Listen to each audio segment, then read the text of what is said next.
All right, hello everyone. I am Desiree Tizon Banyares, the president of FEU Literature Society, and I will be your moderator for today.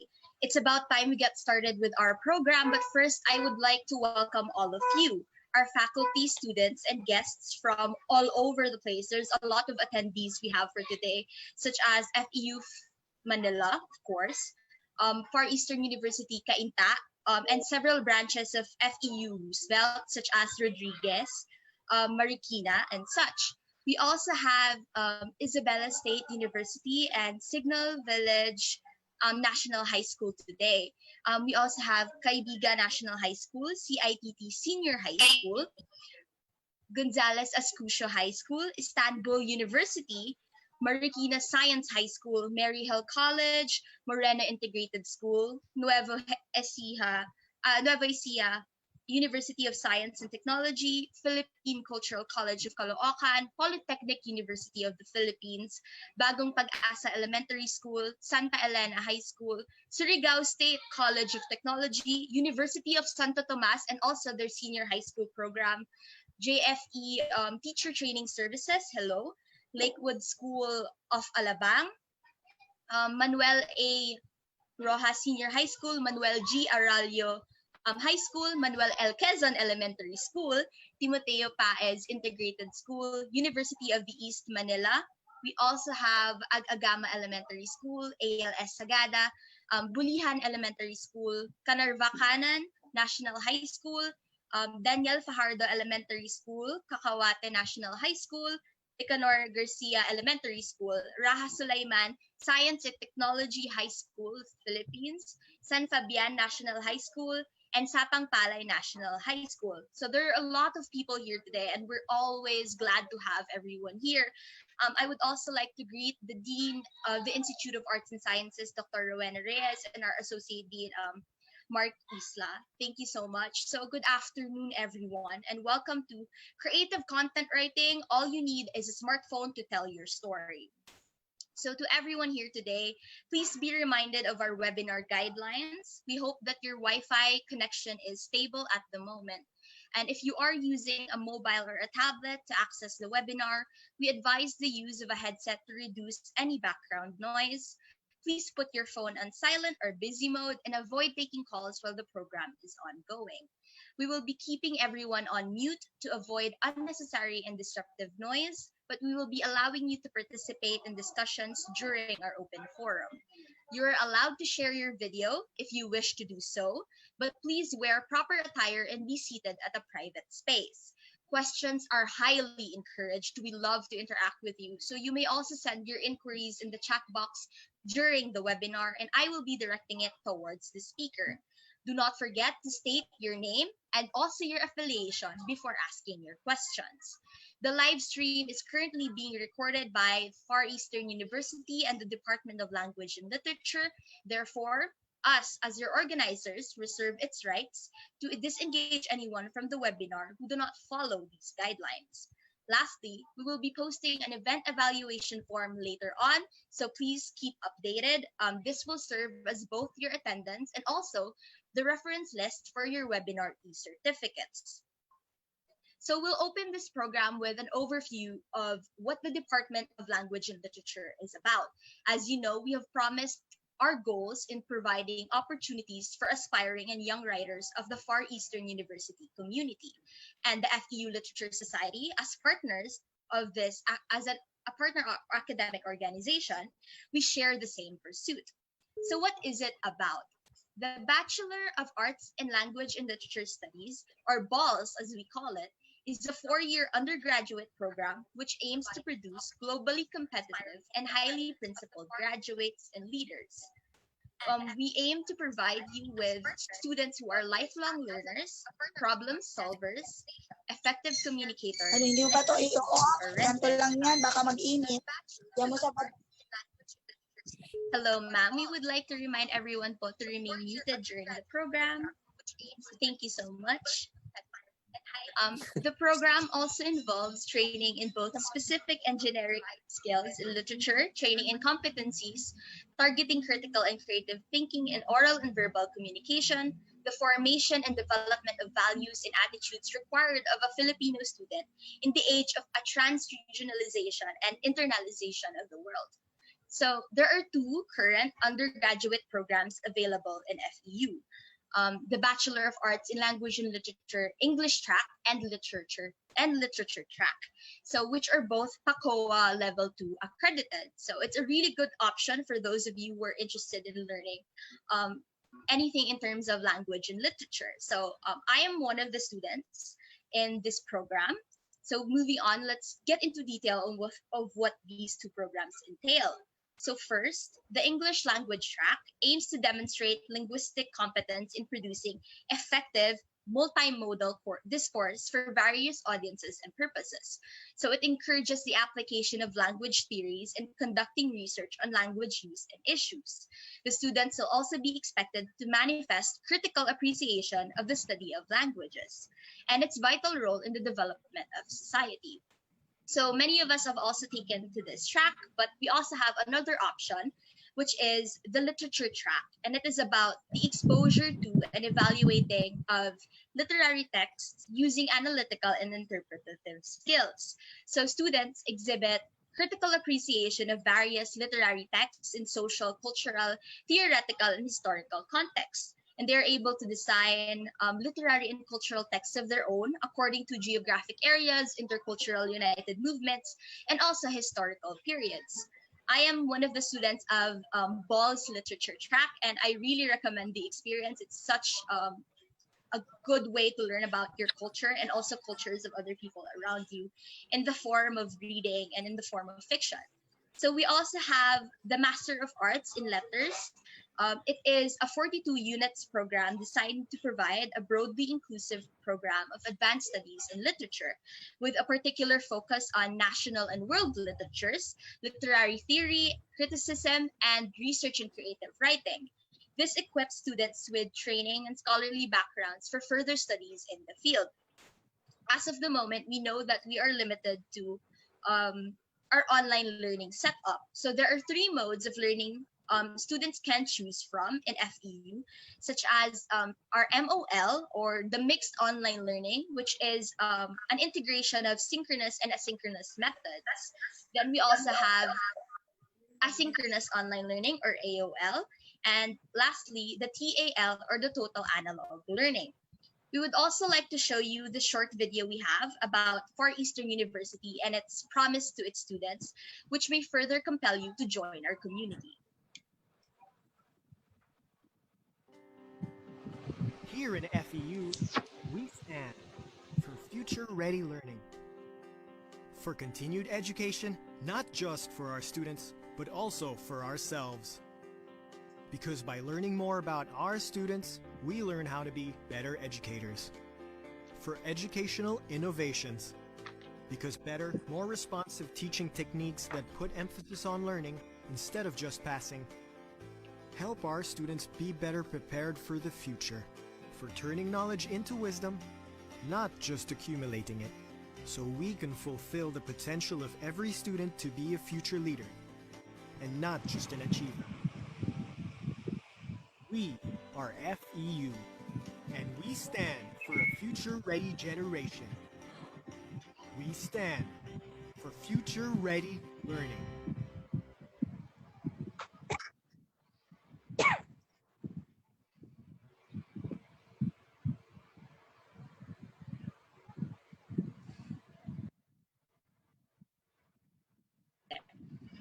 Thank you so much for that. So we would like you to know that for any inquiries and application interests, you may also contact our department chair, Dr. Emmanuel Gonzalez, through email and Facebook.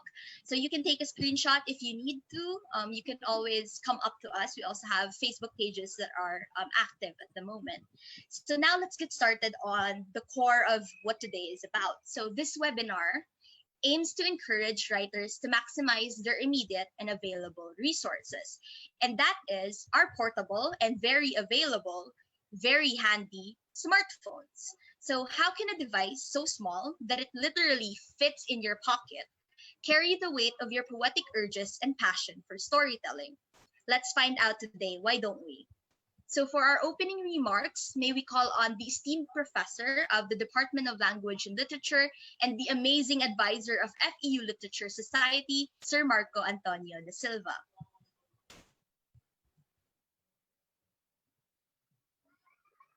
Thank you, Desiree, for the warm introduction.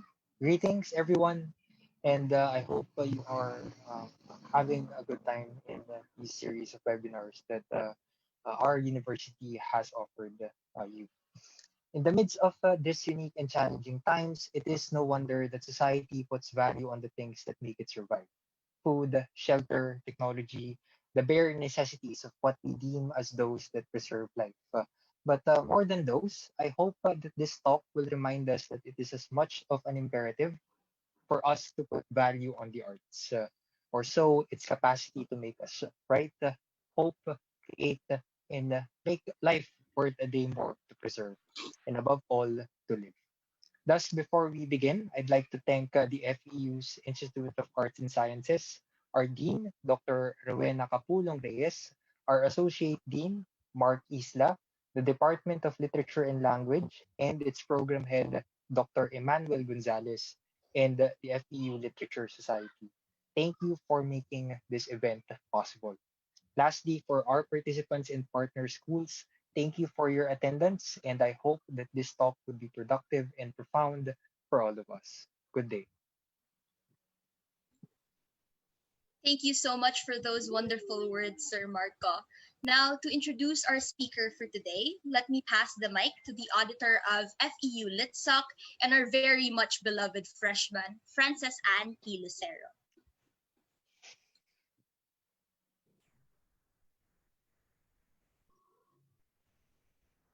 He is a Filipino Kiwi media advocate, digital storyteller, writer, and contentpreneur with a passion for teaching and community development. He believes in the idea that all you need is a smartphone to tell your story.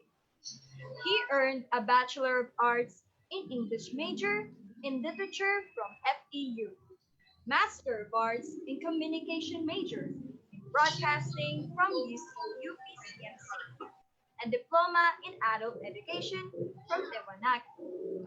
He hosts, writes, produces, direct, edit online talk shows such as Net Kapihan, Thank You It's Monday, Hello Stranger, as well as Filipino TV shows, The Filipino Show and Pep Talk Online.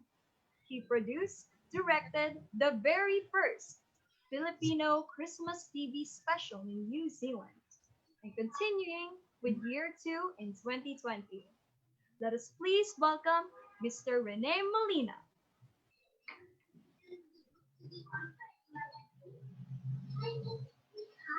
Hello, mabuhay, kia ora. Um, Thank you very much for inviting me to this webinar. I'd like to thank my classmate, Professor Joven Castro, because he was the one who recommended me, and also Professor Jean Pamitan.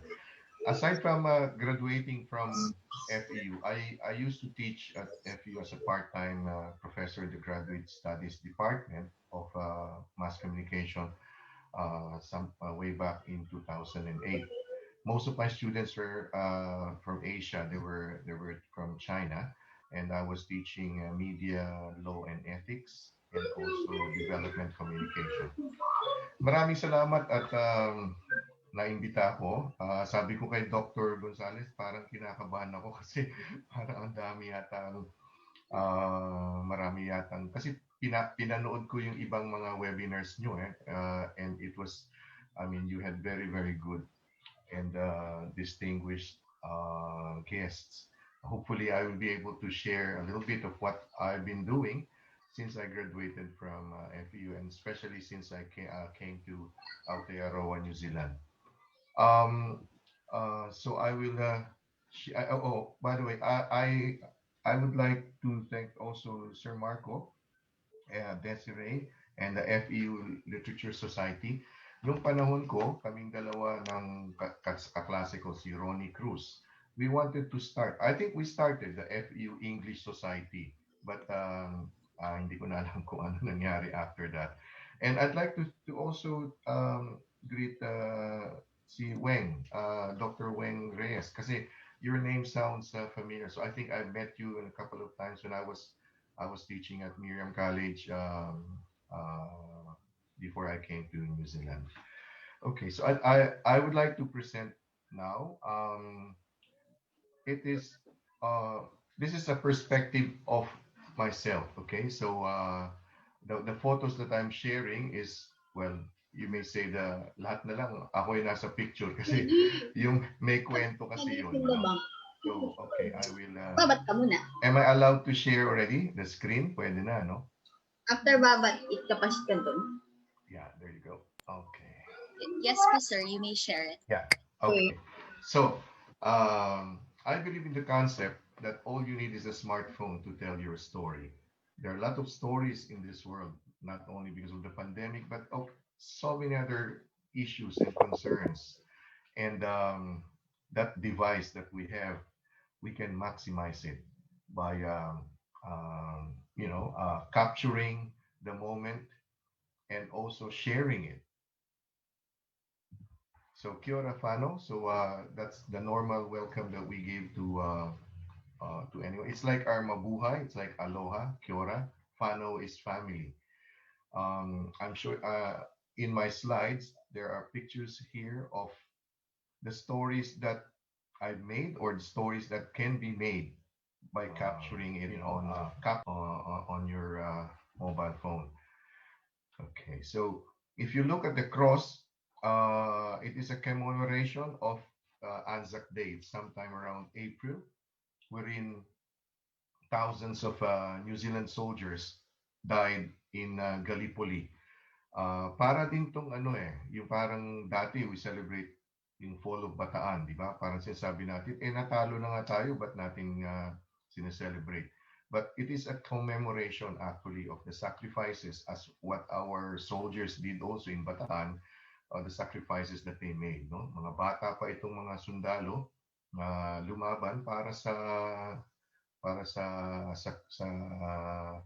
kaharian ng England because we were under England.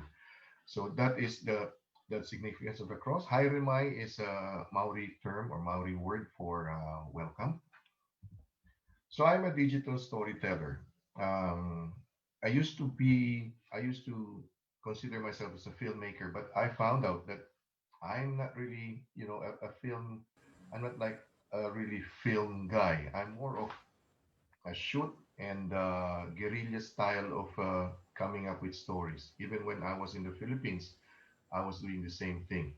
A contentpreneur is, an entrepreneur is engaged in business. But if you're a writer, you could sell your work. You could sell, or you get commission to do uh, uh, an annual report or a feature story, and it could be monetized. And so that's why I'm a contentpreneur. And all you need is a smartphone to tell your story. The lower picture where my back is turned, that is the picture of Hobbiton, where the Lord of the Rings was filmed. A lot of people, this is a big tourist attraction in New Zealand, and a lot of stories are created. And you're free to get pictures and photos, and I think it's part of literature, the Lord of the Rings trilogy. So before COVID, I used to cover a lot of live community events, not only the Filipino community, but other ethnicities. So I had a TV show entitled Dining with Heroes, and it was all about asking people if you are given the opportunity to invite three persons, living and dead, who and why, and what will you serve? So I went around, asked people whether they were Kiwis, whether they were Filipinos. Eventually, we came up with season two, which is the Filipino show. So before COVID, there was, of course, as what was happening in the Philippines, freedom to gather face to face. You go around. So these are just images of some of the pictures of We have a mini Rizal Park in Auckland. Auckland is the largest city in Aotearoa, New Zealand. So there is a small park there. It's called the Rizal Reserve. It was donated to the Filipino community. It is like I think a half hectare of land, but it's not really utilized by not many Filipinos actually know that we have a Rizal Reserve in this place. So I think we went there.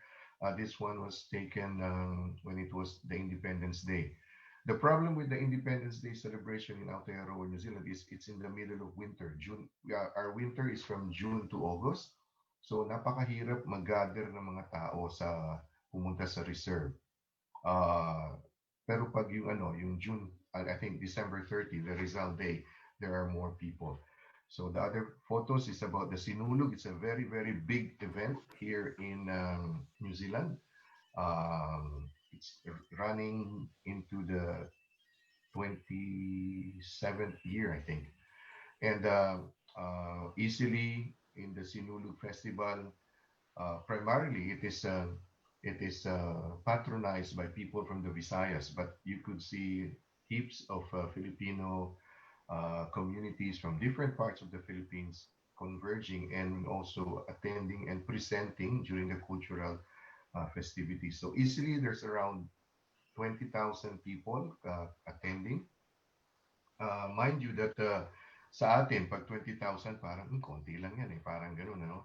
Dito kasi, dahil sa konti lang ang population ng New Zealand, there's only 5 million, yung 20,000, ang laking bagay na yun. Big media event na yun. No? People will come and cover and politicians will be there. So that's in the third Sunday of January. So may, yes. Sir, I'm sorry Yeah. to intrude po, but Yeah. we can't see your PowerPoint, sir. Ay, ganon? Hindi po siya naka-share screen. Ah, okay. The population of New Zealand po. Oh, akala ko na-share na. Okay. You have to give me sharing rights, di ba? Yes, sir. Yes po, You already sir. have Oh. Oh, meron na. Okay. So, okay. share screen po. Alright. Yeah, kasi, ayun. Okay. Can you see it now? Yes, sir. Okay. All right, cool.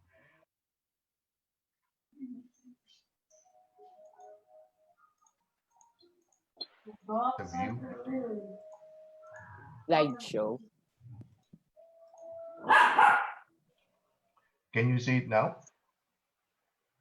Yes po, Naki- sir, but you have to put it in slideshow mode po. Yan, Yes po, ganyan. there we go. Yeah, okay. So yeah, I was sorry about that. Akala ko na-share din. Okay. So It's okay. I was talking about the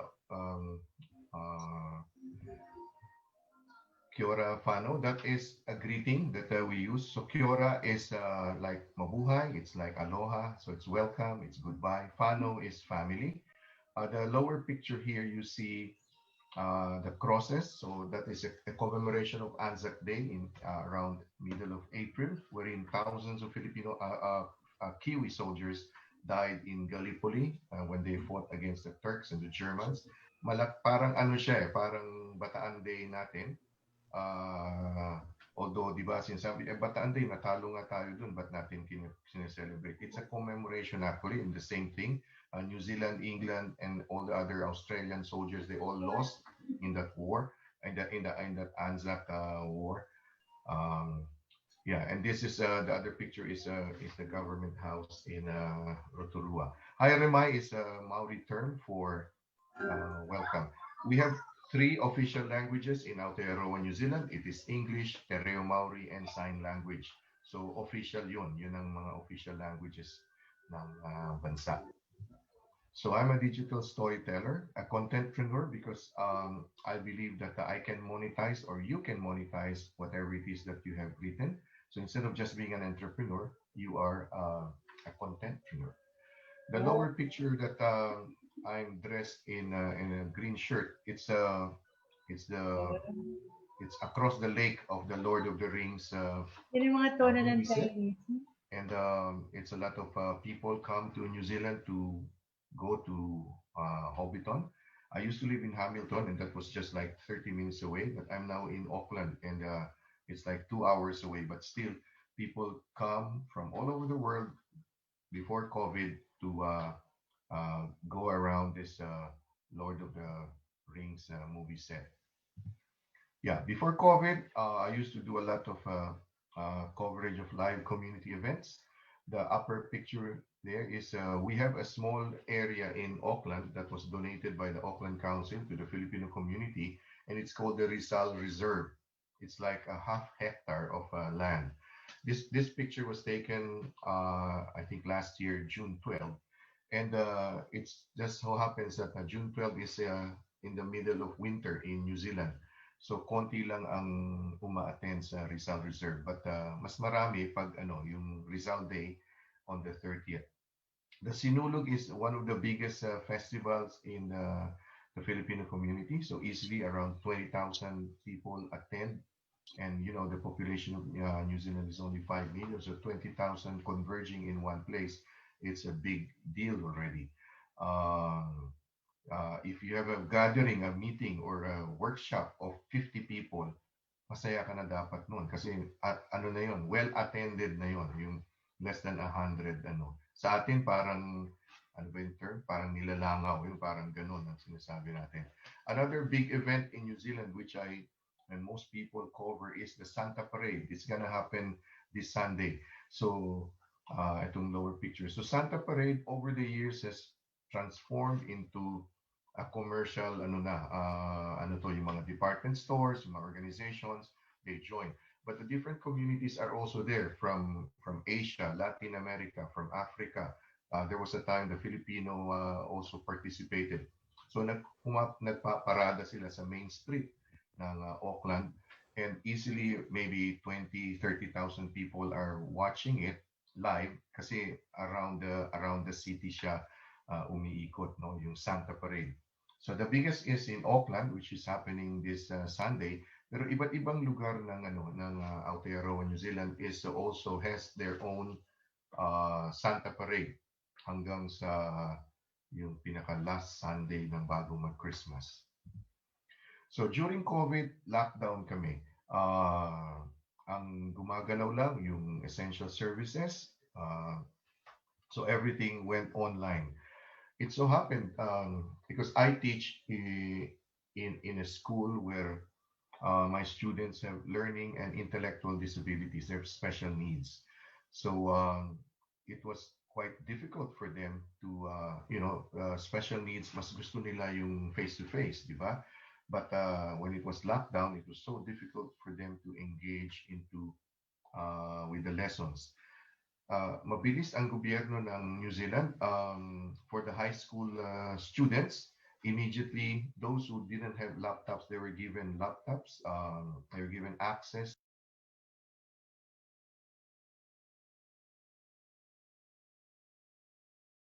You have the laptop. If you don't have access, wala din yun. Wala din mangyayari dun. No?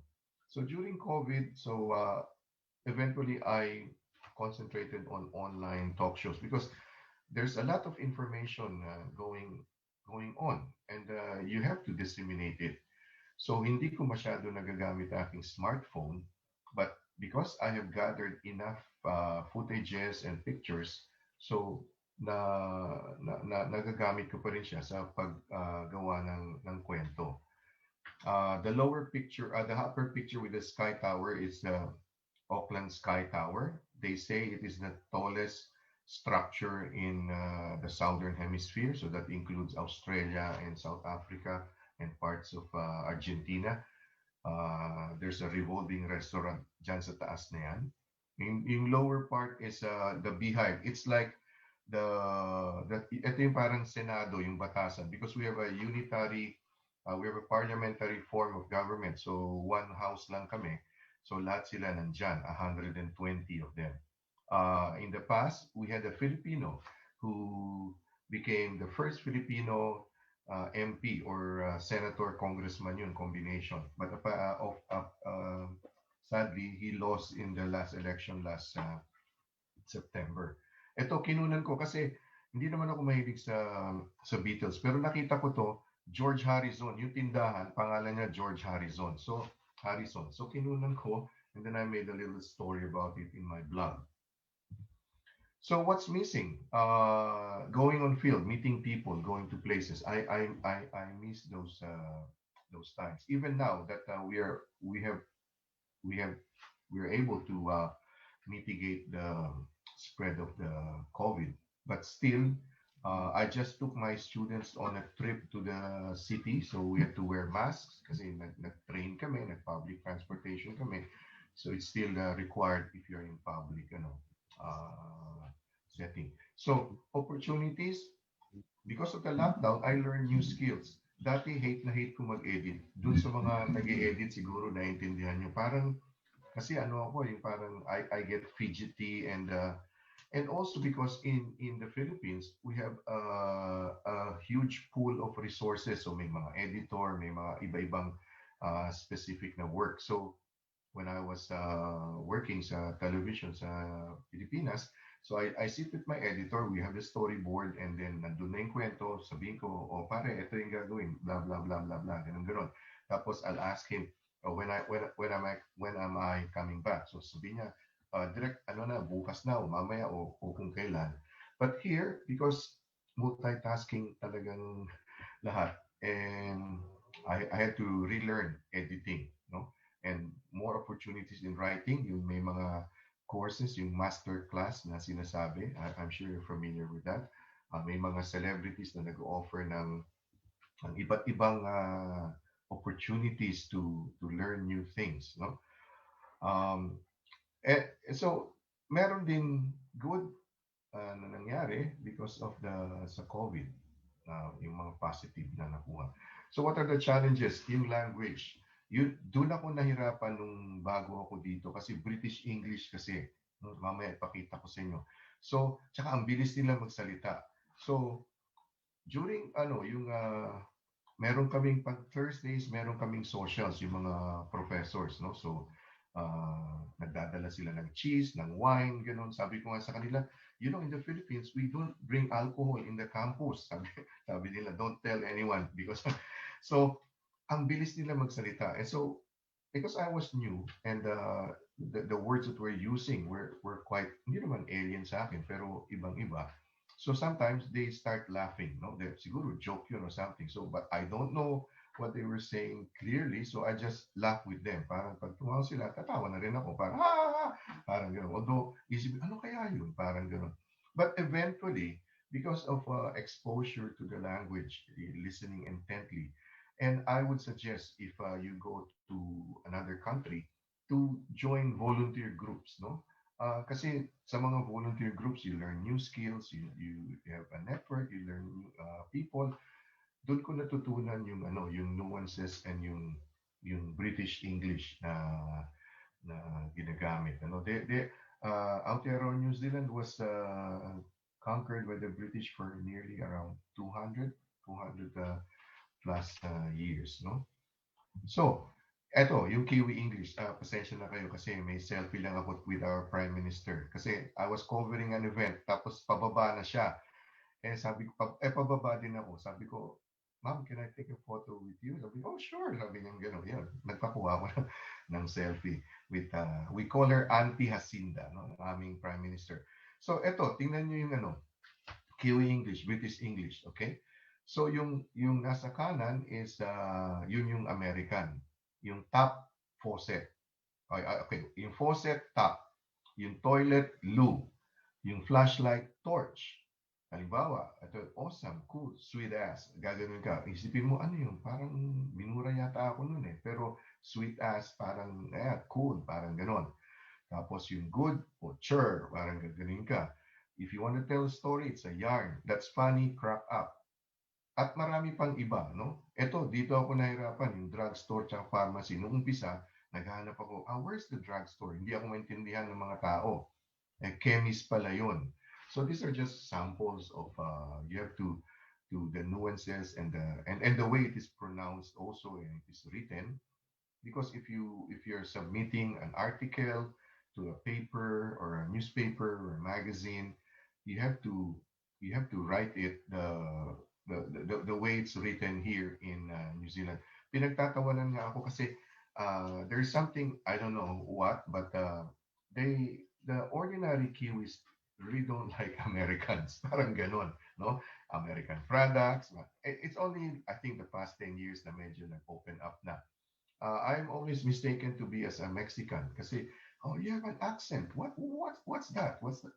Pag sinabi ko from the Philippines, hindi pa rin nila nakukuha kasi uh, the ordinary Kiwi is really because of the distance, no? Yung if you look at the globe, nasa ilalim na mas ilalim pa ng Australia.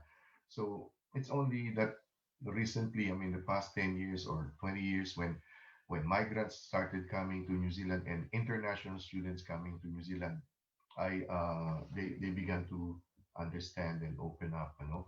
Even the cuisine, yung ordinary Kiwi, ano to yung pagkain, parang ano to yung parang hindi naman sa walang lasa, pero it will need some spices, parang ganun, ano. Eh ngayon marami na kasing iba't ibang restaurant. So that's Kiwi English. Now look at the Maori words. So because we have three official languages, no? English, Tereo Maori, and sign language. So Kiora is welcome. Dito, yung ano, yung it's a hill, no? So merong isang celebrity pumunta dito sa New Zealand because he performed in a concert, no? At he made fun of this one. Ang parang ano pa sa telepono, pare, halika dito, ang daming puki dito, parang ganon. But he didn't really know that may nakikinig sa kanya and they felt offended because he was making fun of words that, yeah, it may mean different in another country, but I think it's what is important is the respect that we should give to whoever is whatever culture, not just dominant culture, but whatever culture. No? May mga similarities kagaya nung yung waru. That's number 8, no? Yan kasi yung classroom ko eh, waru. Meron din yung rima. Rima is 5. Di ba lima sa atin? Rima. Because if you in the Auckland Museum, you will know you will see there when they trace the movement of the there are no original people in Aotearoa, New Zealand. Lahat kami ay migrants. Lalo-lalo na yung mga Maori, sila yung nauna. So they all came from Asia. Oh, galing sila ng China, Taiwan, dumaan ng Pilipinas, bumaba. At that's why siguro may mga similarities. And also, the culture, like family, closeness of the family, ay similar sa atin, sa Pilipinas, sa mga Pinoy. So these are just the photos that you could create stories. New Zealand is very inclusive. So the Pride Festival, it's held around February, no? Pati politicians, pati police, lahat ay umaattend, and there's a lot of respect. Same-sex marriage is allowed in New Zealand already. Eto dito, makikita niyo yung Star of David. So I was watching this, I was covering it, filming and getting photos. Meron akong mga estudyante kasi ng Miriam na nandito rin, no? At nag-out na sila. Yung isa, partner niya, nag-asawa na. So nagte-textan kami. Sabi ko, oy, nakikita niyo ba yung Star of David na na parang may rainbow color? Sabi nila, sir, next year, sali tayo. Sabi nila gano'n. Sabi ko, sige, meron na akong Philippine flag. Kasi I fully support the LGBT community. So balak sana namin, kaya lang na-cancel naman itong COVID. But it's a big event, so they have the big gay out. So I normally cover that and create a lot of stories from there. Here you see Teachers with Pride. We even have an MP. He has a partner na lalaki, no?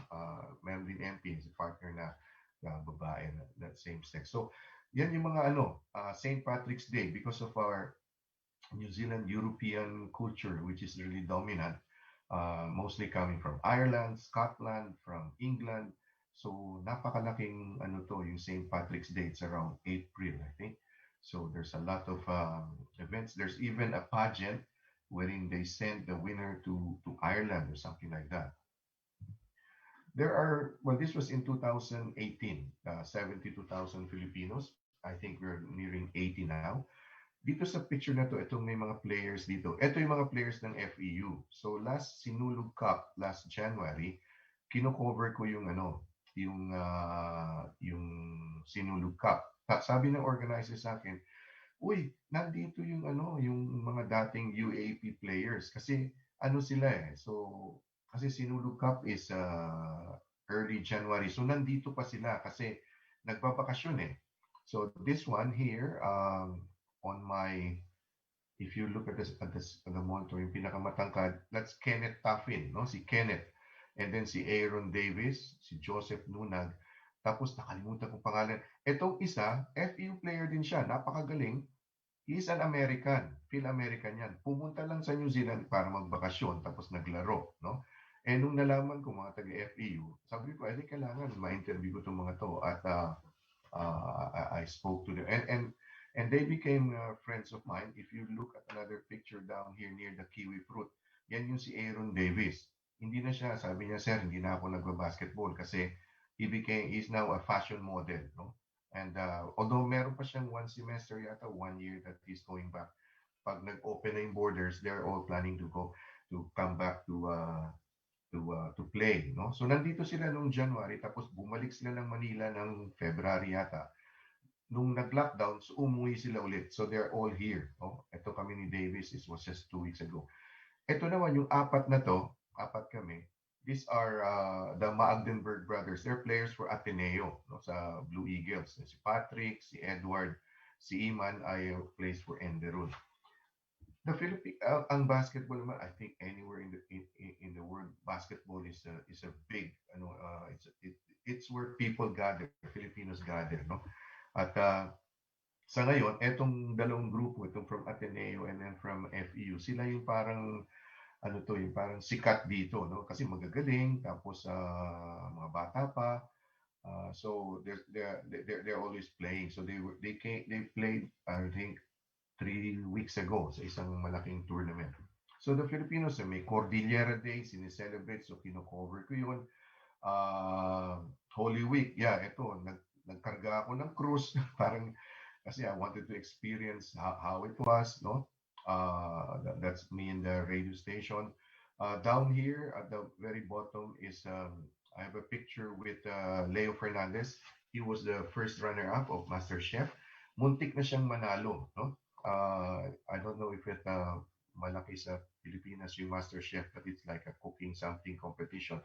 Si Leo is a pig farmer, no? He was working in the South Island sa isang farm na nag-aalaga ng mga baboy, no? But he is a graduate of I think he's a veterinary graduate or animal in the husbandry graduate ng UPLB. Karamihan ng mga farmers dito ay mga veterinarians, mga yung may mga experiences sa hayop, sa mga animals, no? And the dairy farmers are very, very well regarded by the Kiwis. Gustong-gusto sa lahat ng trabaho. Gustong-gusto nila mga Pilipino dahil we can easily communicate, understand in English. Our work ethics is very, very good. We go the extra mile and so many other things. That's why they love the Filipino community. And when they hear Filipinos, they look at our culture, our way of being close as a family, yung religious yung closeness at iba pang mga bagay. And also because it's a multicultural society, I became very close with the African community, no? Although makikita nyo yung mga nagagandang mga kababayan dyan is mga taga-Brazil yan. So etong mga events na to open to the public and sunod-sunod siya nangyayari. So January yung Sinulog, after Sinulog yan, Brazilian festival. Imagine niyo yung mga ganun nakasuot, pero nagpe-perform din sa Sinulog Cultural Festival. And then you have the Chinese New Year, and then you have the Japan Day, and then there's the Holy Day. And yung Holy sa mga Indians naman yun, no? Yung Holy Day is yung parang they gather and then they throw colors at each other, iba't ibang kulay. Kaya makikita nyo, yung, parang nagpa-party sila, pero naghahagis o binubuhusan kayo ng tubig na may kulay. So, it's a multicultural society. There are 213 ethnic groups in New Zealand, speaking almost 200 languages. The major, of course, the major groups are the New Zealand European, and then you have the Maori, and then you have the Chinese, and then you have the Samoans and the Indians. The Filipinos, we are the third Asian largest ethnic group in New Zealand. But unfortunately, the Filipino, we don't have our own media outlets. We have to rely on mainstream. Unlike the Chinese, the Indians, they have the Samoans, the Pacificas, they have their own media outlets. So it's easy for people of their cultural group to disseminate information. Tayo, yung mga Pilipino, we have to access to them and to the other networks. There's a lot of empty spaces sa New Zealand, either farm or reserved siya. You can travel in the South Island especially, we have two major islands, North and South Island. You can travel for hours without,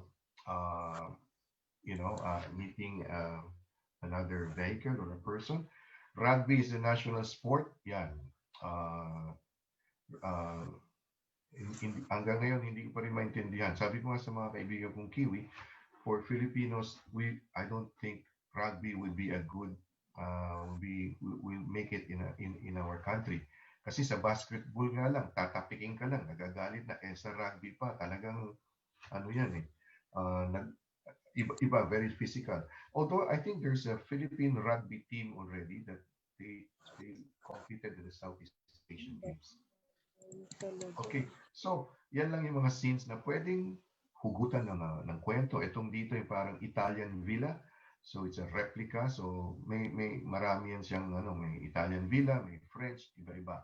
Ito sa baba, ito yung dito sinut yung Narnia, yung film. Ito yung may cave, Coromandel, parang gano'n. Pag high tide yan, mga tao wala, lubog lahat yan. Kasi mamaya daw, mga 4. So, these are some of the images that I have here in my database. So, Maori Mahi, Maori Ora, Maori Noho, Maori Mate. By work we prosper. That is, it is by working that we sustain ourselves. Tenakoto, tenakoto, tenakoto, katoa. Maraming salamat po. At makikita nyo, these two images, that's why Aotearoa, meaning Aotearoa is a Maori term. It means in English, the land of the long white cloud. Kasi sabi nila, nung dumating dito yung mga ancestors, parang ganun, yung cloud na nakita nila, parang napakahabang cloud. So they call that the land Aotearoa, the land of the long white cloud.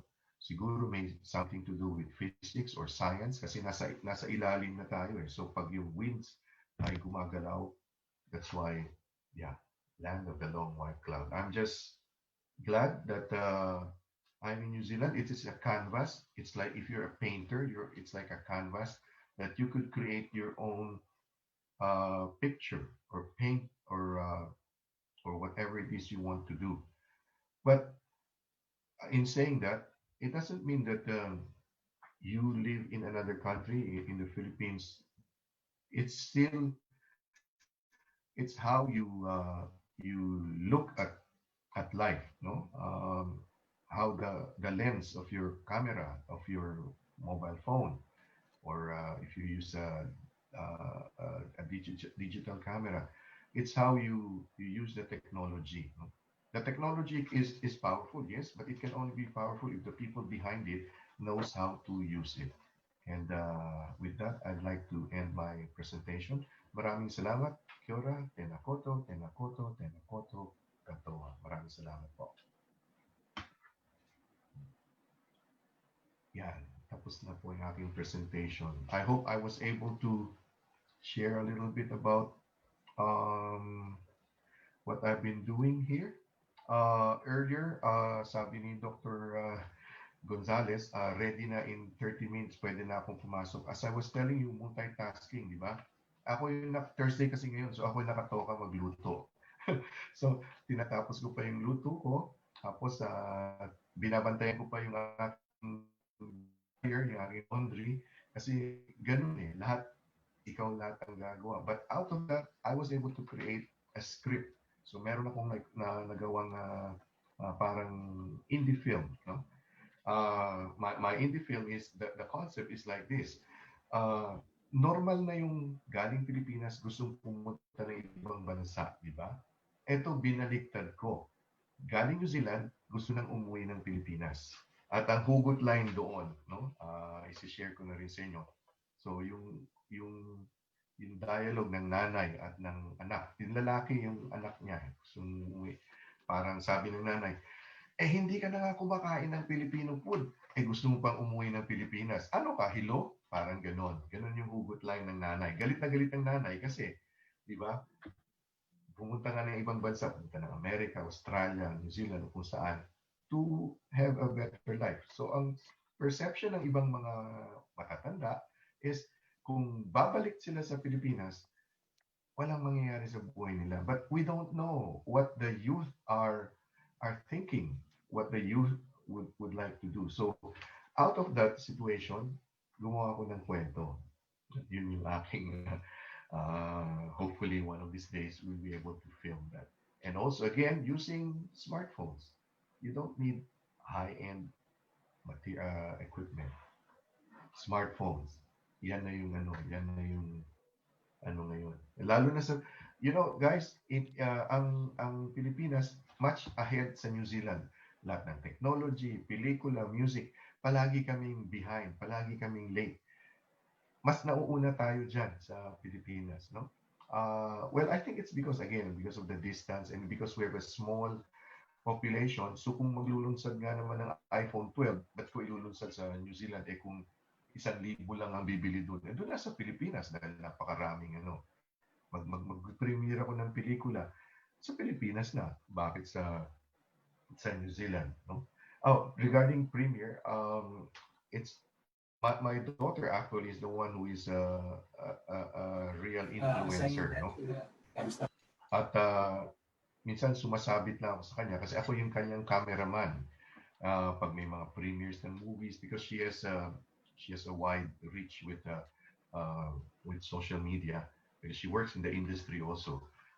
Ang tawag sa akin ng mga Kiwi friends niya, ako yung Insta-dad, no? Kasi ako yung tagahawak ng camera. So ako yung tagakuha ng pictures sa kanila. But enough of that. So probably there are questions or there are things that others would like to add. Thank you very much po. Magandang gabi po sa inyo lahat.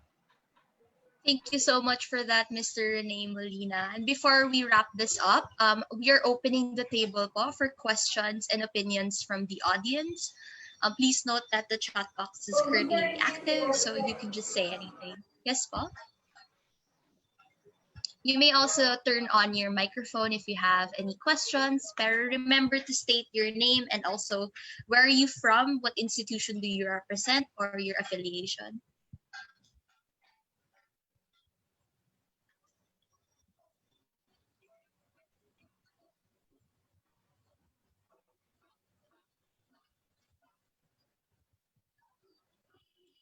Yes po. Me, sir, I have a question.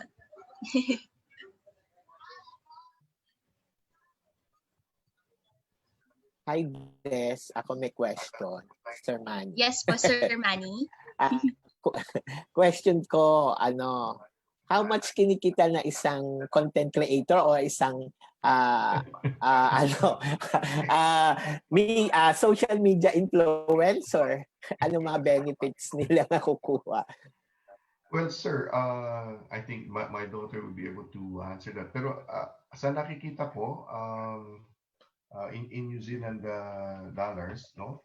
Although hindi pa naman malaki yung kanyang following, so she's not doing it full time. But what I noticed, there are full-time yung mga influencers who have a sizable source of income. Kung may But, stand lang ang pinili. but it's not limited to New Zealand kasi pag yung nakadikit palagi Australia, New Zealand should be the market of a social influencer. What my daughter has is more of yung mga freebies, no? Yung premiere, yung mga ganon, o di kaya someone will give you a product that you write about.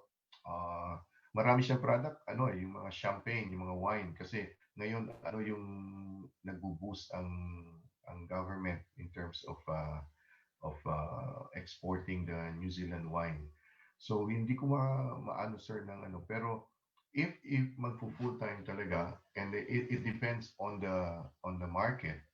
I think I've seen some already in New Zealand who are making sizable income writing about New Zealand and Australia. Yun yung nila. Thank you so much, sir. Marian from LitSoc would like to ask rin po na, as aspiring writers, do you think it is good for them to work in New Zealand, other countries for opportunities? Yeah, why not? Kasi young guys like ako, late na nga ako nung pumunta dito eh. I wish I was younger kasi para ma-experience ko pa yung bungee jumping, yung mga ganon. It doesn't mean that you have to experience to write it, but if you can, why not? I have a friend who just turned 60 and a couple of weeks ago, nag-skydive siya 15,000 feet. Sabi niya, nagawa ko. Sabi niya, ikaw, gawin mo rin. So if you want to be a writer, a writer writes about what's happening around him or her. No? And because of technology, we can write things about either, if you're writing something about fiction or fictional, you don't have to be in that situation. There's a lot of materials that you can do a research. But if you're specifically, for example, I have seen Filipinos coming to New Zealand, so they work in the farm. Okay, so I have a friend. He is a beekeeper. So yung gumagawa ng honey. But because of his work sa labas, palagi siya nasa bukid, parang ganun. He became a poet. So nagsulat siya ng mga ng poetry, no? So you will say, hindi naman kumikita yung poetry, but for personal for personal consumption and sa feeling niya. I know another friend who is also again he works in the construction industry, no? So sila yung mga rebuilt na ginagawa. And nakakagawa siya ng songs, nakaka-compose siya ng kanta. And then I know someone, pumunta siya dito sa New Zealand kasi he's a government scholar siya ng gobyerno. So he finished his master's in engineering studies and he's going back to the Philippines kasi kailangan bumalik siya. So sa November 30, uuwi na siya. But during the lockdown, nakasulat siya ng kanta. And then he submitted it to ABS-CBN. Nakasama sa 12 finalists ng Himig Handog. So nasa sayo kung saan ka, if you want to write. But if you want to write in countries like Australia, New Zealand, Canada, kasi you have to learn yung nuances ng language when you write it. Kasi yung mga editors mo, British English. So pag nagsulat ka tapos ang daming corrections because of the choice of words lang, sayang. So you have to learn about yung proper use of the Queen's language na sinasabi. But definitely, I mean, once the borders are open, there's a lot of opportunities for research and for there's a special focus on Asia dito sa New Zealand. They're fascinated by things in Asia. There is the Asian New Zealand Foundation. It sends journalists journalists and students to partner with a journalist or student in the Philippines. Tapos may reciprocal. So yung galing dyan, nandito rin, stay for 6 months and before the lockdown, it was also already being done for the farmers, no? Yung mga mahilig sa farm, sa bees, sa whatever farm. So yung galing New Zealand, pupunta ng Pilipinas, yung galing Pilipinas, pupunta dito to learn about farming and things like that, And ang pagsusulat kasi is, it is you have to constantly write. You have to, it's a craft, it's an art, it's a craft, it's a science. Minsan, pag tinamad ka, lalo na if it's literary creative writing, pag tinamad ka, parang hindi mo na gagawa. Pero pag technical writing, iba naman yon. Kasi technical writing is writing for a report, kung ano-ano yung ano. Pero I'm talking about creative writing. It is a craft, and you just have to keep on and on doing it. The reason why I took AB Literature sa FEU, well, I wanted to be a farmer, pero hindi natuloy. But I also wanted to become a writer. So yung dream ko, what, 40, nearly 50 years ago, ay hanggang ngayon, dream ko pa rin na magsulat. So, I mean, when you say magsulat, is you want to write something that's quite, yung parang magnus opus mo, yung parang ito yung pinaka-ano. But yeah, it is a struggle. But you have to keep on writing, I guess, to go through the process. Yung mga, buti nga na-revive na rin yung program na ano. Ganun din kami noon. There was linguistics, yan tao no, linguistics saka literature. Terror yung professor sa linguistics eh. Siya lang, kasi konti lang kami, so siya lang lahat dadaan sa kanya. Si Professor Calixtro, yun, naalala ko pa siya. So iniiwasan namin siya. So we went to literature kasi si Jessie Cruz yung Jessie Cruz was our mentor sa literature. So we learned about Oriental literature, kung we went to what's that? The Alliance Française that was in Pasay. Yung mga ganun, no? I love to read. That's why also, and that's why I took up literature as my undergrad sa FEU. Babalik ako dyan. Puntahan ko kayo. Yeah. So, Sorry, sir, ma'am, we have, rambling. it's okay po. We received a question rin po from Juan Miguel. And he would like to know po, what can you suggest for writers who are currently experiencing a writer's block or they have trouble coming up with concepts for their pieces? Okay, so iba-ibang style, di ba? Who was that? Was it Edgar Allan Poe na kailangan nakainom siya para makapagsulat? Alam ko may mga Filipino writers din na ganun. I guess it comes to all of us. Sometimes it's just for a few moments, a few hours, a few days, a few weeks.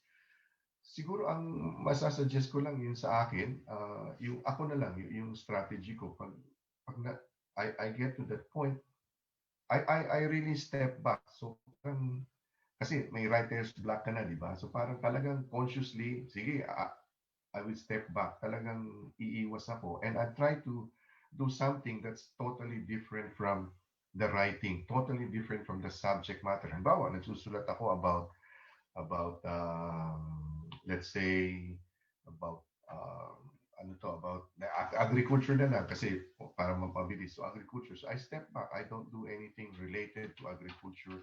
I don't read anything, So yun yung style ko. Kasi I think it's natural. Natural naman yun kasi we're all human beings, we are not superhumans na minsan nauubusan tayo. Hindi naman sa nauubusan.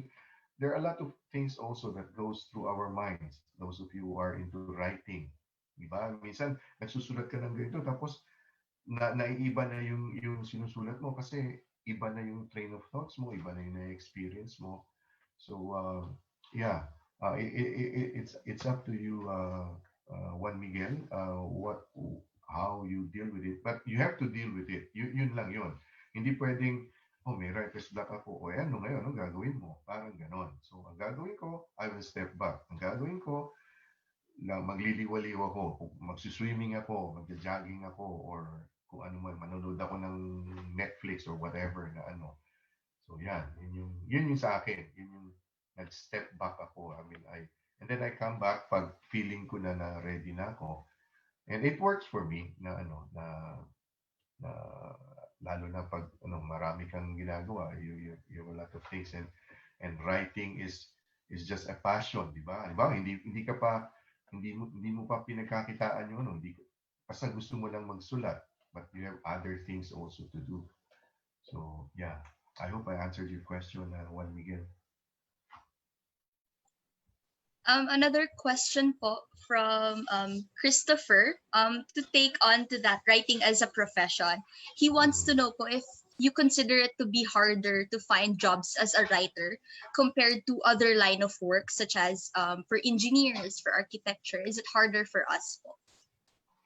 In a way, oo. Kasi may mga engineers na rin na magaling magsulat eh. May mga scientists na rin na magaling magsulat. Kasi when you focus when you take up literature or linguistics, no, dapat meron ka pang ibang ifo-focus, no, iba pang meron pang ibang maiambag dun sa ano. So okay, magaling ka magsulat, pero magaling din ako magluto eh, magaling din ako mag-edit, magaling din ako. So that adds up to your yung potential, no? Kasi oo nga, mahirap talaga, lalo na if you're just starting, tapos like, well, it happened to me din, kaka-graduate, so wala naman talagang writing jobs na you make do with what's there, and then you do your writing on the side until the writing becomes very important to you, and you can make a living out of it. Like noon, di ba, yung mga travel writers, di ba, yung mga magazine writers, may mga kaibigan ako na hanggang ngayon, yun pa rin, they are now established. So nagsusulat sila sa mga dyaryo, sa mga magazines, or they have a column, no? Yung columnista ka, halimbawa, dapat may focus ka na kung ano yung column mo, o may stand ka on a particular subject, or ito yung yung interest mo, it will revolve around the interest, so that yung mga readers mo will already ito ito yung focus niya. Diba? Si Ambet Ocampo sa Inquirer. So bakit siya sinusundan? Kasi it's about history, and then he makes history look talagang alive, and then nananaliksik siya sa mga archives. Si Randy David, ano yung focus niya? Si Munsod, diba? Yung mga but if you're starting, syempre, hindi mo pa masasabi na ito lang ifo-focus ko, kasi kung hindi naman yun ang magbabayad sa iyo, edi kung ano yung I hope I answered your question. Another student po, Joshua Romano, would like to ask a question. Hello, Yes, sir. Joshua. Good afternoon. Hi, Joshua. So, hello po, sir.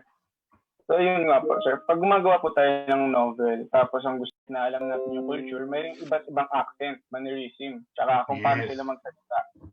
So, napakalaking problem po yun pag gumagawa ka ng novel. At tsaka, isa pa po yun sa parang magbablock sa inyo dahil alam po natin na ang language ay nag-evolve. So, may iba't ibang style ng pagsasalita, which is good question. Kasi ang yan, kasi pag theory ko, hindi mo naman siya naranasan. So you have to do a lot of research, no? Research talaga. Tama ka, yung tone of voice, kung ano yung suot nilang damit. I remember I did katuwaan, nag-umpisa to as katuwaan lang. Sabi ko, sige, gagawa ko ng kwento, first birthday ni Rizal, panahon ngayon. So, panahon ngayon, may Jollibee ba o McDonald's? So, ganun yung ginawa ko. So, nag-research ako. Ni-research ko yung Kalamba, ni-research ko yung and it came out, and there were some people who were saying, uy, ang galing naman ng article na yan, parang kuhang-kuha mo yung na sinabi ko, yung mga regalo ng mga kapatid ni Jose Rizal ay binili sa SM. So it is the research, no? I guess that's the thing. Kasi ang title ko noon, The First Birthday of Rizal. Kasi ang dami na sinulat tungkol sa pagkapatay niya, ganyan-ganyan. So mahilig kasi ako sa what if. Diba? What if Rizal's first birthday was ngayon, diba? May COVID, halimbawa. Yung ginawa ko, I think that was 2 years ago. So, ginawa ko na ang pamilya ni Rizal, and I researched that nung time niya, hindi naman sila mayaman na mayaman, pero they were in charge of mga lupain ng mga praile. So, may kakayahan sila. So, and I made Rizal ano to, ano nga yung ano niya, JP. Kasi noon, mahilig kasi yung mga parents na, si JR, si RJ, parang gano'n. So siya si JP, parang gano'n. Tapos may mga ninang. So I guess it is the research that will enrich it. At alam mo yung nangyari sa akin, parang natuwa ako, parang sabi ko, parang mas na-enjoy ko isulat yun. Kasi nga, because of the research that I've done, no? I'm doing this is a long book that has long delayed book. So kailan nangyari yung Hayan sa atin? 2014 ba yon? Something like that, di ba? 20 something. So I'm writing like a story about a ship na sasalubungin niya yung yung sasalubungin niya yung Hayan, no? Yung storm. So the ship is somewhere in the West Philippine Sea. So something like that. So now I have to research on that, and I'm doing another research about the British occupation of the Philippines. Alam nyo ba na sinakop tayo ng mga Briton noong 1760 something for 4 years? Dapat dapat British English din tayo, parang gano'n. So I'm doing something. So it has to be researched talaga para maramdaman ng tao. Although binabasa niya, pero maaamoy niya kung ano yung niluluto niya nung panahon na yon. That's the beauty of Ambit Ocampo. Basahin niyo yung mga articles niya. Kasi well-researched siya eh. So, talagang yung mga bits and pieces na na hindi well known. And even if it's a well-known person, let's say Jose Rizal, halos lahat ng buhay niya sinulat na, pero wala pa nagsulat ng first birthday niya. O di yun ang sulat mo.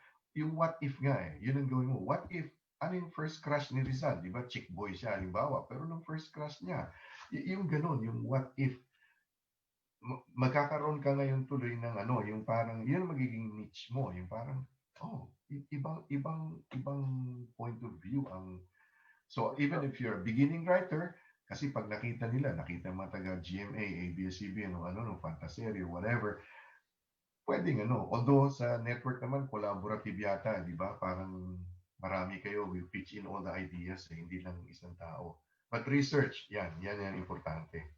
Do as much as you can, kahit na outlandish yung research mo, kahit na parang nakakatawa, o basta gawin mo lang, sulit mo lang siya.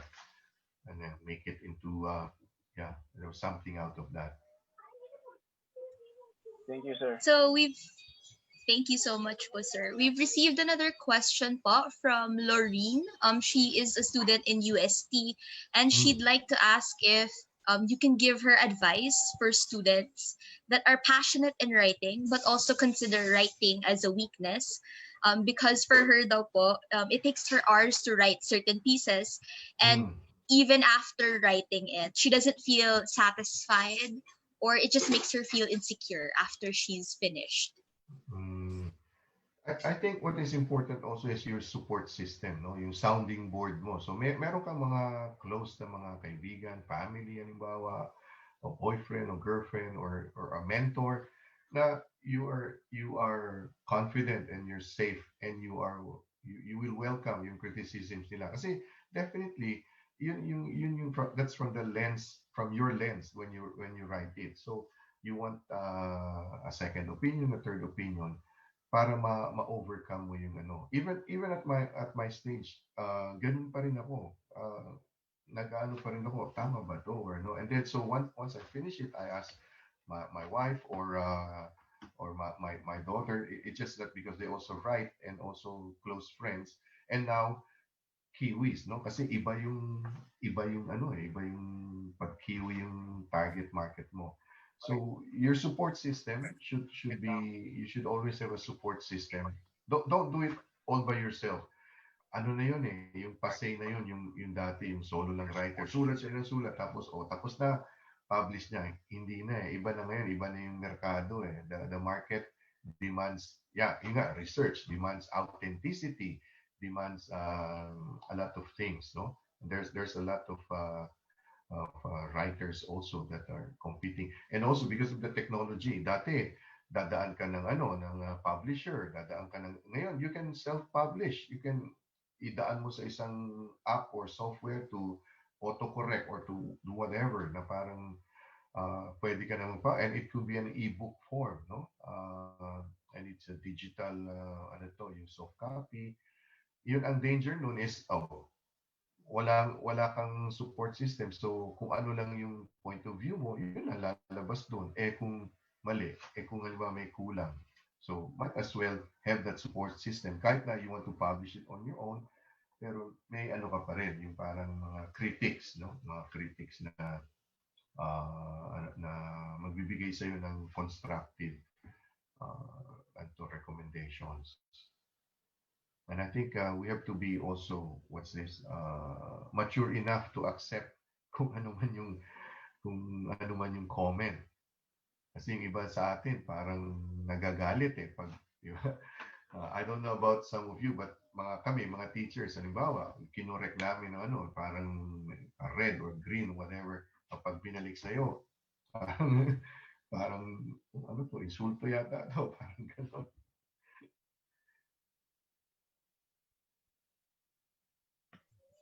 Yes, thank you po, sir. Are there any other questions for people that they'd like to ask? Sir, I have a question po. Yeah. Yes. You talked a lot about forwarding of society and when it comes to opinions. I specifically love when you were talking about themes we can write about, and you mentioned the LGBTQ plus community. And what advice can you give for us teens who are slowly starting to write about things that were considered taboo? And piercing the community. Yes po. Yeah. Lalo na sa ating bansa, no? Talagang pinagtatawanan, kasi ang idea ng LGBT, nakakatawa lang siya, parang parang aberration, parang gano'n, no? Hindi siniseryoso. Minsan din naman kasalanan din ng mga nasa LGBT kasi hindi nila yung the way they act. But I think it's the passion of looking at the person na tao yan, hindi yan hayop, hindi yan object, hindi yan aberration, no? It's a person, may feelings, may pangarap, may dreams, no? That's why I really am so close to even dyan sa Pilipinas, close to people from the LGBT community, because I know their hardships, I know of the struggles that they have been through. It doesn't have to be that you don't have to be a gay or a lesbian to understand that, kasi human beings yan sila. But ang problema kasi sa atin, the greater society, it's the one that dictates kung yung mga sinusulat mo, halimbawa, kung yung editor mo hindi naman siya mulat, hindi naman siya ganun ka immersed, no? But what I've seen in the Philippines is the emergence of because of digital technology, the emergence of electronic magazines, of alternative media, outlets that are espousing this the LGBT community. And I think align yourself to that, no? But above all, look at it as something that they have a story to tell. Di ba? Ano ba yung sa desiderata? Even the they too have a story. May kwento sila, may dapat silang ikwento na Yeah, I hope I answered your question, Desiree. Yeah, thank you so much, sir. It was really inspiring for us to hear. Last question na po before we wrap up. From Christian Oliver Magalion, he wants to know po about your writing principles or your principles about society that affects po the way you do write. So, can you share us? Well, sa akin kasi, I think because I also came from the ranks, no? I came from the provinces. I'm from Mindanao. I'm from Zamboanga. I grew up in the farm. I have a broken family. I think at the end of the day, it is ikaw kung ano yung gusto mong, what is it that you want in your life? What is it that you want to have in your life? And if you know what you want to have in life, how are you going to do it without hurting others, no? Yung golden rule is talagang ano it's true that if you want others to respect you, then you should also respect them. My guiding principle in life is just simple, no? Uh, marami tayong gustong gawin, pero gawin natin sa pamaraan na hindi tayo mananakit ng kapwa. We won't hurt others. And also, um, I I look at myself as a mentor. Hindi ako teacher, hindi ako I'm more of a mentor, no? Yung nag-guide. A mentor is someone who guides students and people. I guess I'm not a religious person. I'm a very spiritual person. I use that as a guiding principle also, and like what one of my Kiwi friends has been telling me, and I think I agree with him. It should always be hashtag love over fear. Okay, if you love, then you won't fear. If you love your work, then you won't fear. If you love the person, then you won't fear. Kasi yung fear, madaming mangyayari dyan. Because of fear, and then you make a wrong decision. So hashtag love over fear. Yun, para yun ang aking sabi. I hope I was able to explain it the way you wanted it to be. Okay lang ako. So thank you so much po. It's up to you guys. Yeah, it's If okay, you still sir. have questions, okay lang ako. Wala namang problema kasi gabi na So wala lang. And I don't teach on a Friday. We go to the university, but we don't teach on a Friday. Okay. So for today po, that's about the time we have. So unfortunately, we have to wrap this up. But if you guys want, you can send in your questions to our Facebook pages, and we will redirect them po to Sir Molina. So I would like to wrap up the discussion that we had for today. So we had some really very powerful ideas. And the first being that your writing is intertwined with your experiences. And that was really beautiful for Sir Molina to emphasize, to look around you, to see the people that and how they interact, and using that po to empower the words that you have, and using your handphones, just recording, just writing in your notes, or whatever po that you can use, it's fine. And I specifically love the last few words, the love over fear. Your love for writing overpowers any of your inhibitions of allowing po your passion to overtake and supersede the things that you are hesitant about. And this works for us, especially for any writer, because we experience writers blocks, as we say, and we experience insecurity in our work. So, and these are normal things. These are things we go through. And thank you so much for Sir Molina for giving us an advice to step back, to breathe it in, to just let it sink. And so thank you so much. May we ask everyone po to shortly turn on their cameras for a picture taking for the event today. Yes po. So we will be taking po. Yes, sir. We will post it. We have 4 slides, and at the moment, 88 attendees. We peaked at 100. So it's really good for us. So everyone turn on their cameras, so give you time. So let's do 4 poses. Andyan ba si Weng? Wala si Weng? Wala na si Weng? Weng Reyes. Yeah, I think she left. She's watching in the watching. FB page. Okay. Hello, Weng. Magandang hapon, magandang gabi. Everyone smile.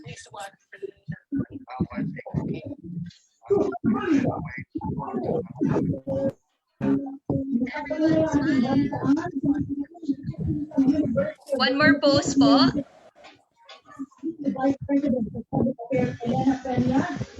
Another one.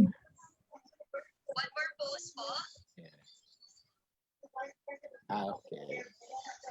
And the last one. Okay, last one pa.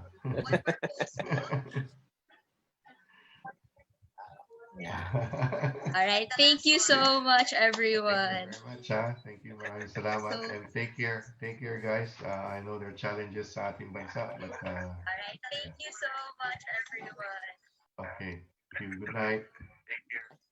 So once more po, we would like to show our most sincere gratitude to our resource speaker, Mr. Rene Molina. We would like to present to you a certificate of our appreciation. So Far Thank Eastern you. University, the Institute of Arts and Sciences awards the certificate of appreciation to Mr. Rene Molina for his valuable contributions as a resource speaker during the webinar entitled Creative Content Writing, All You Need is a Smartphone to Tell Your Story. So it Thank was you. held on the 26th of day of November 2020 via Zoom and signed by our department chair, Dr. Emmanuel Gonzalez, and our IS Dean, Dr. Rowena Capulong Reyes. Yan. We would Thank like, you. sir, to know that your alma mater is glad to have you back anytime. Yeah. And thank you po for paving the way for us young Tamarals who hope to become successful writers like you in the future. And it's extremely warming for us to know po that you had previous connections to FEU Literature Society, Yes. because at the moment we are holding seats po, and we are so happy that we can look back right now and say that this is the person po that started what we're doing. So Di to naman. everyone here po, we're so thankful, sir. Yeah. So Thank you. to Thank everyone you. here po, yes po, thank you po. To everyone here po, please don't forget to answer the event evaluation form so that you can receive your e-certificates for attending and participating today. You may find the evaluation form in the chat box. Right now, Ma'am Ann is uploading it. So before we go, let us have our closing remarks and call on the most diligent and passionate chair of the Department of Language and Literature, Dr. Emmanuel Gonzalez. Hi, thank Hi, you. Doc. To our speaker, Mr. Nonoy Molina, and Yes, to sir. our Dean, Rowena Capulong Reyes, and Associate Dean, Martisla, and BPS, Joven Castro, for helping Joven. us on this webinar. And to our literature students, faculty, and staff, as well as active participants, you have done an outstanding job sharing with us your valuable knowledge, insights, and experiences on how to create and write your content and telling your story. I know every great writer struggles from time to time with what to present to their readers. This webinar is a great help to us who wants to create and write our story. Today, aside from learning how to be a great storyteller in our smartphone and how to create fascinating content, I discovered that writing or creating content is one way to earn big money. Content content creation is more than a pastime. It's a viable career, netting some of its biggest names millions of dollars every year.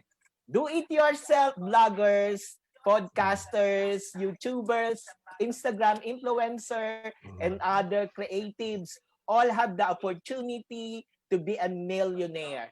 And in BA Language and Literature, we will make you one.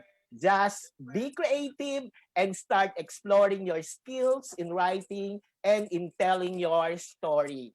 Remember, creativity is just a matter of seeing things differently. And with these words, I officially close this webinar on creative content writing. All you need is a smartphone to tell your story. And again, thank you and see you again in our next webinar. See you. Thank you very much. Thank you. Thank you. Pangalawang